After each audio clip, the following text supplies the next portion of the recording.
Week 11 in Survivor Polls was one of the most shocking yet. We'll review what happened as well as announce some big news in our viewer Survivor Poll and get you ready for Week 12, all coming up next.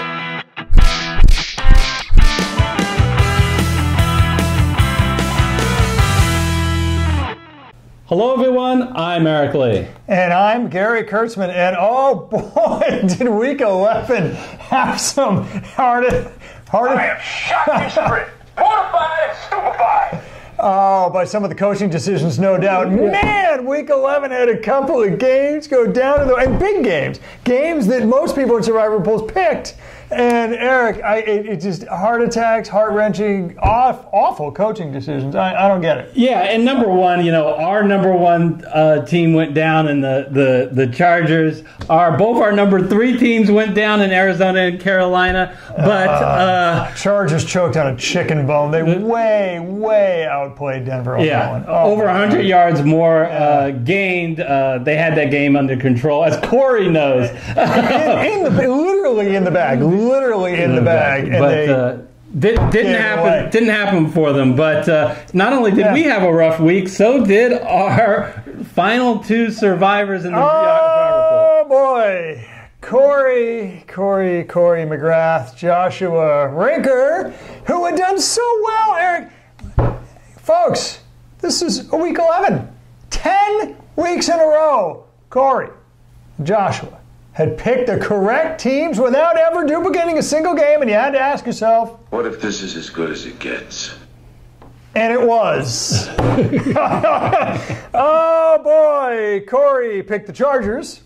Joshua picked the Cardinals. I don't know who would have advised him to do that. Yeah. Wasn't that your first and third picks? Crazy in hindsight. And, folks, the best I can say to you two, honestly, from my heart, is you guys have finally figured out what Eric and I over here knew all along, and that is... That job is not that easy. What's your language you put here? It's not that easy. And both those teams had it, Eric, both those teams had it in the bag. Both those teams could have easily won. Yeah. Chargers literally gave it away with that set of downs that they had with about a minute and a half left in the game.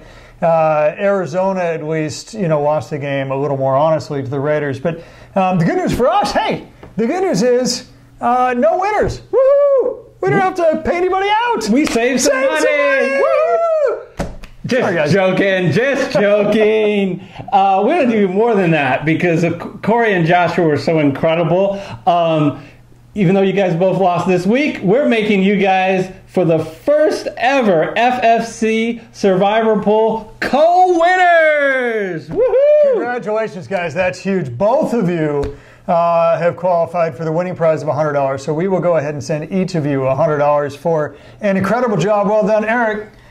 10 weeks in a row, they did what none of the experts could do, even that and darn dog. Nobody else in the pool could do, and that is choose the right team 10 weeks in a row. Yeah. So congratulations, guys. But I think there's more, isn't there? Yeah. Not only the $100 is coming to you, but you will be a part of our 2019 Experts Poll. That's right. As long as you'd like to be, you are fully got the invitation that you'll make picks each week before our poll, and not only have your name in lights, but you'll be eligible to repeat and be champion again next year. Yeah. So assuming you'd like to, we'd love to have you come on down. Obviously, you two are experts. Picking the right team 10 weeks in a row is hard, obviously harder than each of us could manage to do. And seriously, congratulations. That's a fantastic job, guys. Yeah, you know football pretty well. Probably better than, yes, I'm going to say it, Riverboat Ron Rivera, the coach of the Carolina Panthers. Yes, my third overall pick, Gary. That was bad. Gary lost. I picked Carolina over Detroit. Once again, Carolina fully outplayed Detroit, outgained them by more than 80 yards.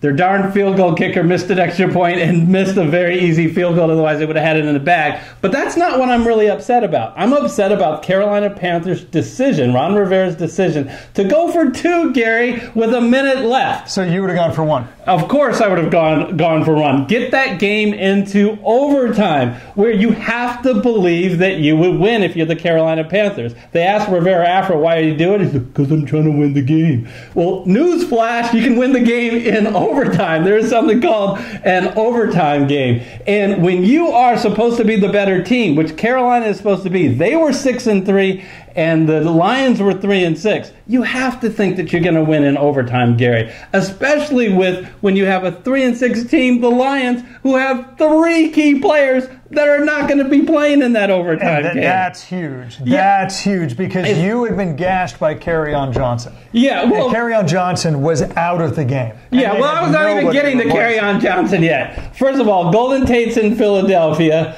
Marvin Jones Jr. is, in street clothes, and Kerryon Johnson is in the locker room. And as you said, Kerryon Johnson had been doing outstanding, torching you. He was out of the game. LeGarrette Blount, who was now coming into the game, had a whopping 7 carries for 1 yard. And you're worried that you can't beat Detroit in overtime? Anyway, I got it out. I can only wonder if Graham Gano has seen the end of his days, because the only way that you make that decision is if you don't trust Graham Gano to make that extra point. All right. And if that's the case, he shouldn't be on your team. Let's move on. Let's just move on to Week 12.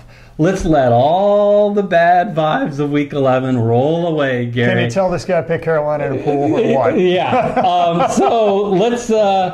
who's your number 1 team on the board for Week 12, Gary? All the caveats go to assuming that all the teams are on the board and you have all 32 teams to choose from, which of course we know is not true, because by God, I'll bet 100% of you have picked the New England Patriots. By now, the New England Patriots, they're gonna cream the Jets. Well, here's the deal. You don't need to tell you how good the Patriots are, or probably how bad the Jets are.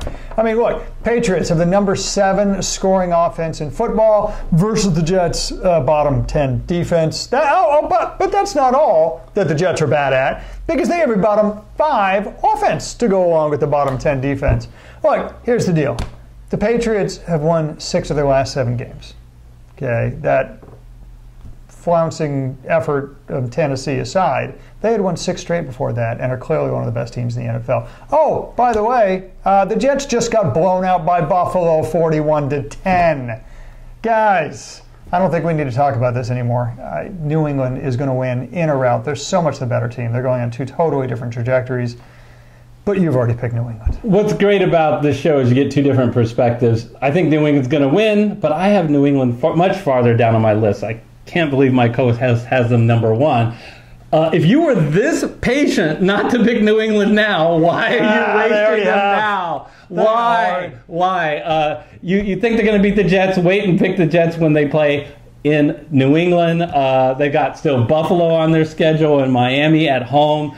Buffalo just won 41-10. Yeah, they're on a roll. I'm not one game winning streak, baby. I'm not afraid of Buffalo. The point is, I would be okay with New England if there wasn't many other great games on the board, but we have other great games on the board, like Baltimore is playing at home against Oakland. That's my number 1 pick.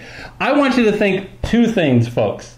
Think 2, the big number 2. There are only 2 teams, Gary, that have scored less points than the Oakland Raiders this year. Yes, Arizona and Buffalo. There's only been 2 teams that have given up more points than Oakland. That is the Bucks and the Bengals.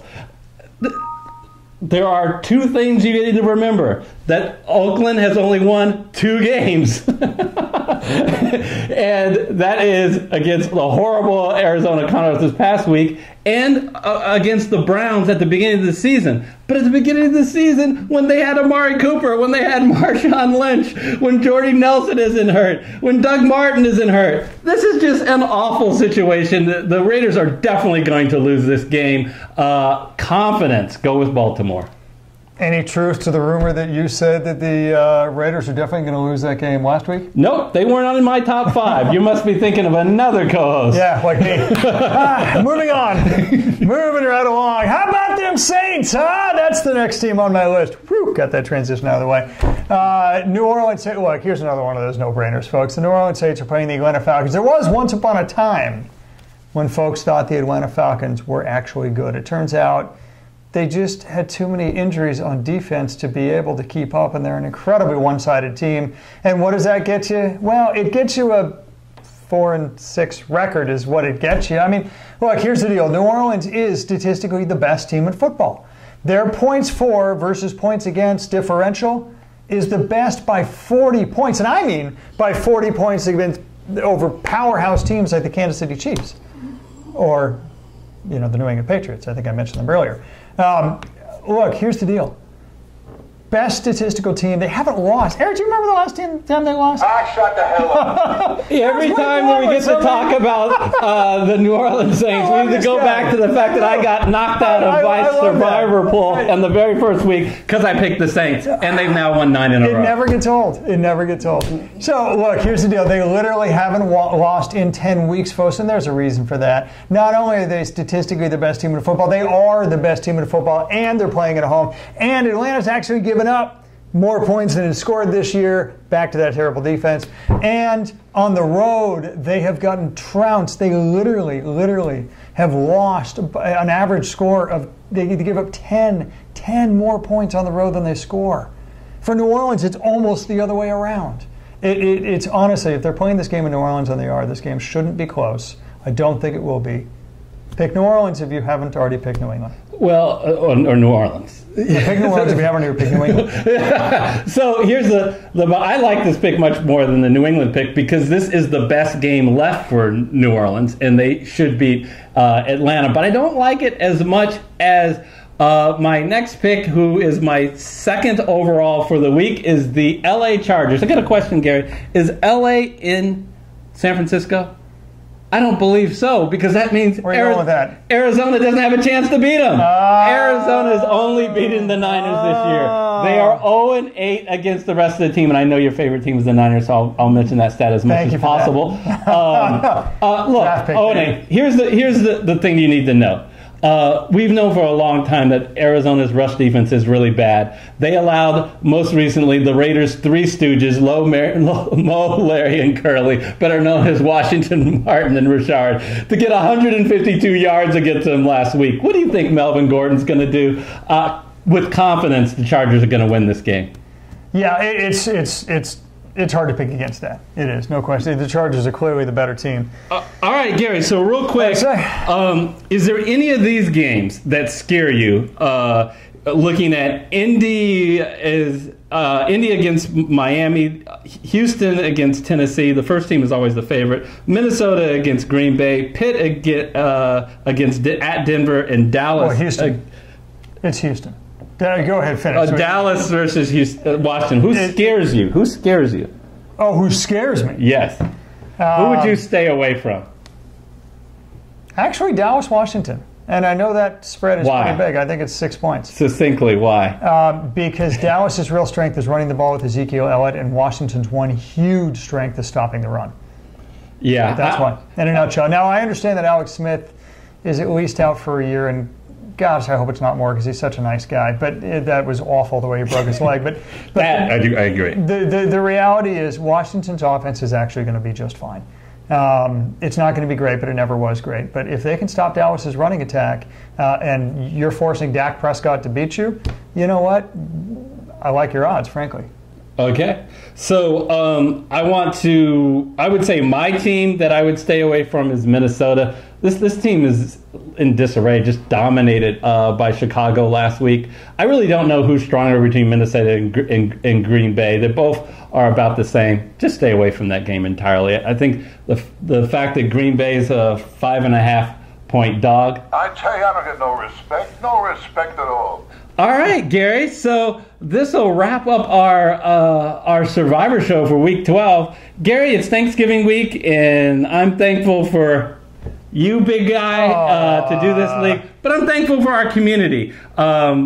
We really enjoy the fact that we've had so many people chime in and participate. And if you haven't yet, please hit the subscribe button. We still really want to get to 1,000 subscribers by the end of the year so we can be the YouTube sharing program. So go ahead and hit the subscribe button. And if you know anyone who'd like our content, please share it. And I'm also thankful, once again, thankful to you, of course, but once again, congratulations. Corey McGrath and Joshua Rinker, you are our winners, and we hope to see you next video. We'll see you then.